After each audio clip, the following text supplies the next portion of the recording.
Welcome back to VBuzz. It's time for our second guest with me, myself, Ruben, and of course Jay Walia here. The arts are not only a form of entertainment and engagement. Some find intense solace and rejuvenation in the connection with their craft. Dancer Radhimalar Govindaraju is one artist who has rediscovered the profound connection between her mind and soul and her art. And now she is set to help other artists encompass the idea of rebirth, renew, release, recover, and rediscover their art through her new venture, a dance theatre called Rehab. She joins us now to tell us all about how Rehab will refresh and empower artists across the industry. But first, before that, let's take a quick look at this video. Check it out.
Okay, so the video is entitled Pain. It was very intense. You know, there's so many questions that are running through me and Jay's mind at the moment. But you know what? We'll discuss the video a little bit later on, Jay. Definitely. Welcome to VBuzz. Radhi, welcome back, rather.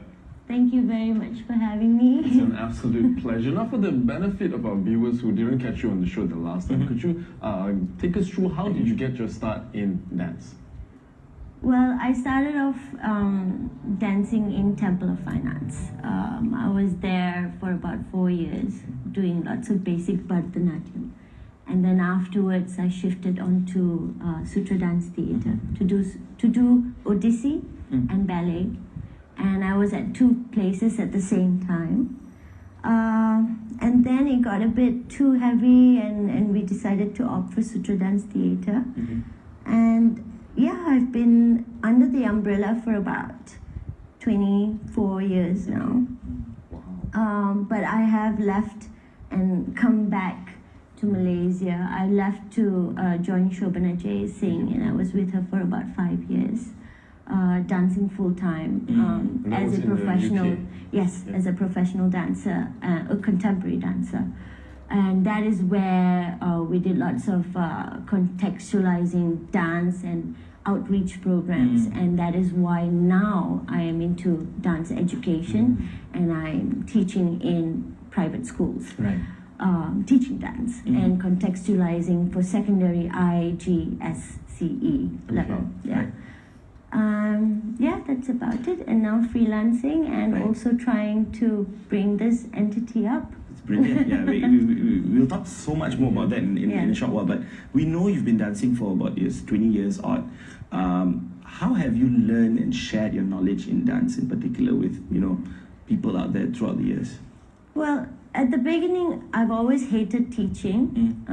We dread to take dance classes. Because you're young and you want to be the one to be in the dance class learning from someone else, or dancing and not sitting there and teaching someone else. But I think with that consistency of learning and giving, I think Master Rami has taught us that if you are receiving, you need to give. And if you don't give, then you don't receive. And when you teach, you learn better about yourself.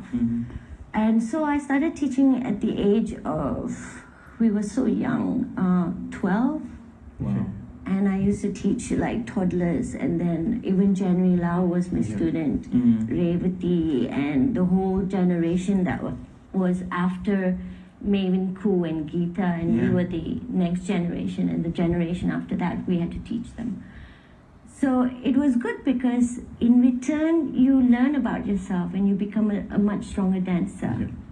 And from that journey, it took me only when I went to the UK, and we did lots of outreach programs, and it was very specific on how you look at the choreographer's approach to choreography.